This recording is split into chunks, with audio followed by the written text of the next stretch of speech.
South के चर्चित film अभिनेता कमल हासन की साइको थ्रिलर फिल्म गुना 29 नवंबर को पर्दे पर फिर से रिलीज होने जा रही है। पहले इस फिल्म को 24 जून को रिलीज किया जाना था, लेकिन तब इसमें कॉपीराइट का पेच फंस गया और कॉपीराइट का पेच फंस जाने की वजह से यह मामला अदालत में चला गया। अदालत ने सितंबर महीने में इसे रिलीज करने की अनुमति दे दी और इसके बाद अब यह 29 नवंबर को सिनेमाघरों में रिलीज कर दिया जाएगा।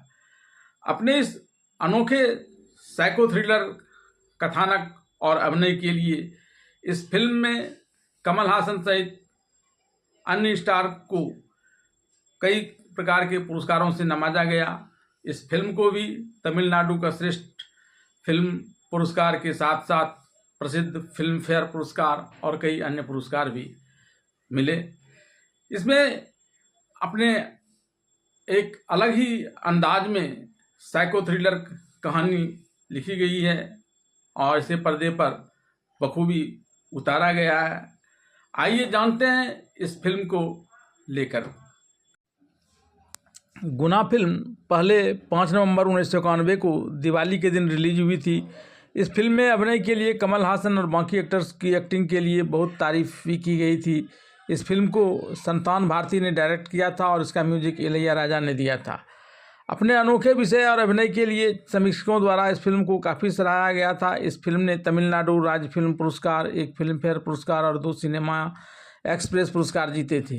इसने तमिल सिनेमा में पंथ का दर्जा हासिल किया और मानसिक रूप से जुनूनी प्रेमियों के बारे में फिल्मों को प्रेरित किया। जबकि डेविल किचन नाम वाली एक डरावनी गुफा इस फिल्म के रिलीज होने के बाद एक लोकप्रिय पर्यटन स्थल में बदल गया, क्योंकि इस डरावनी गुफा में ही इस फिल्म की ज़्यादातर शूटिंग की गई थी। अब यह एक पर्यटक स्थल के रूप में बदल गया है इस फिल्म के रिलीज होने के बाद। बात फिल्म गुना में अभिनय करने वाले कलाकारों की जाए तो इस फिल्म में कमल हासन गुना के रूप में, रेखा रोजी के रूप में, रोशनी रोहिणी और अभिरामी के रूप में, जनागराज चितप्पा के रूप में, एसपी बालसुब्रमण्यम रमैया के रूप में, गिरीश कर्नाड गणेश के रूप में और शरद सक्सेना सुरेश कुमार यानी एसके के रूप में और अजय रत्न मोवेंदर के रूप में पर्दा पर आए हैं। इस फिल्म में गुना एक मनोरोगी शरण स्थल में रहने वाला कैदी है। यहाँ उसका साथी उसे एक कहानी सुनाता है जिसकी नायिका अभिरामी गुना के दिमाग में दर्ज हो जाती है।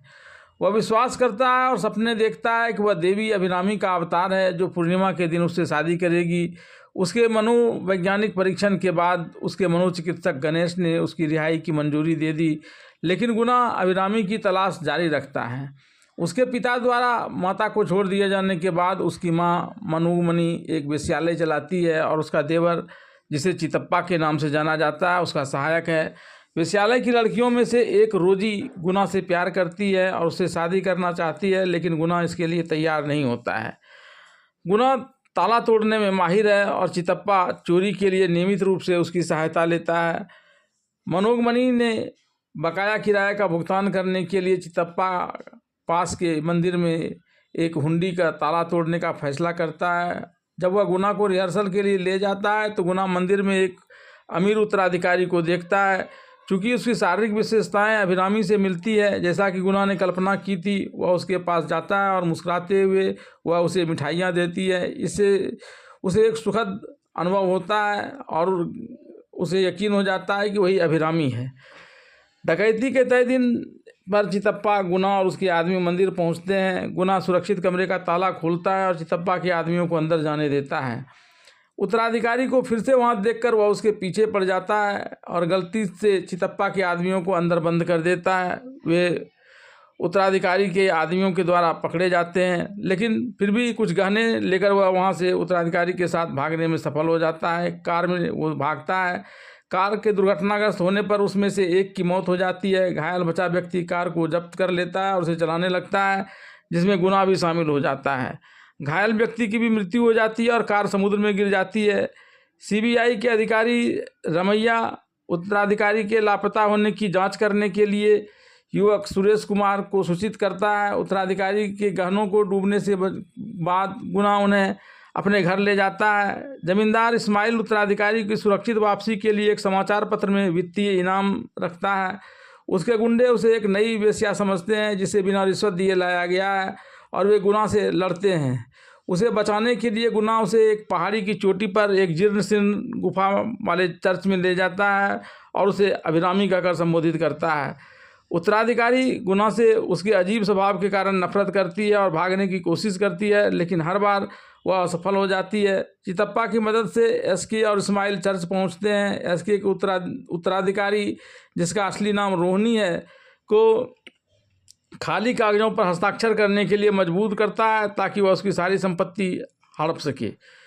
मारे जाने से बचने के लिए वह इस पर सहमति भी दे देती है, लेकिन एसके फिर भी उसे मारने की कोशिश करता है। तब तक बीच में गुना आ जाता है और इस्माइल को मार देता है। एसके को बेहोश कर देता है और घायल रोहिणी को सुरक्षा के लिए एक गुफा में ले जाता है। हालांकि वह पहले गुना से नफरत करती थी, लेकिन अब वह गुना से प्यार करने लगती है और उसे अपना असली नाम बताती है, लेकिन उसे अभिरामी नाम ही पसंद है और गुना के विवाह प्रस्ताव को भी वह स्वीकार कर लेती है। हालांकि गुना पूर्णिमा के दिन शादी करने पर अड़ा रहता है कि वह पूर्णिमा के दिन उससे शादी करेगा। रोहिणी उसे मना लेती है और उससे शादी कर लेती है। अगले सुबह गुना को पता चलता है कि रोहिणी को बुखार हो गया है। वह उसका इलाज कराने के लिए एक डॉक्टर के पास जाता है। डॉक्टर के सहायक ने एक अखबार में गुना को देखा और इंस्पेक्टर मोविंदर को इसकी सूचना दे दी। जब मोविंदर आता है तो गुना एक बंदूक चुरा लेता है और डॉक्टर को जबरन गुफा में ले जाता है। घटनास्थल के पास दोनों लोगों को मोविंदर के नेतृत्व में कई पुलिसकर्मियों ने घेर लिया। गुना गलती से एक पुलिसकर्मी को गोली मार देता है और गुफा में वापस चला जाता है, जहां डॉक्टर रोहिणी का इलाज करता है। मोविंदर और अधिक सुरक्षा बलों की मांग करता है और अदालत गुना को देखते ही गोली मारने का आदेश जारी करता है। गुना के रिश्तेदार गणेश, मनोमणि, रोजी, रोमैया ये मौके पर पहुंचते हैं और मोविंदर से गुना को न मारने के लिए कहते हैं। रोजी गुफा में प्रवेश करती है और गुना से बंदूक वापस करने का अनुरोध करती है, जिसे वह अंदर रहते हुए रोजी के जरिए वापस कर देता है। इसके बाद मोविंदर गुना को आत्मसमर्पण करने का आदेश देता है। रोहिणी मोविंदर को बताती है कि वह ठीक है और बाहर आकर एसके के अपराध की रिपोर्ट करने का फैसला करती है। एसके यह सब सुन लेता है और अपने अपराधों को छिपाने के लिए वह रोहिणी को गोली मार देता है।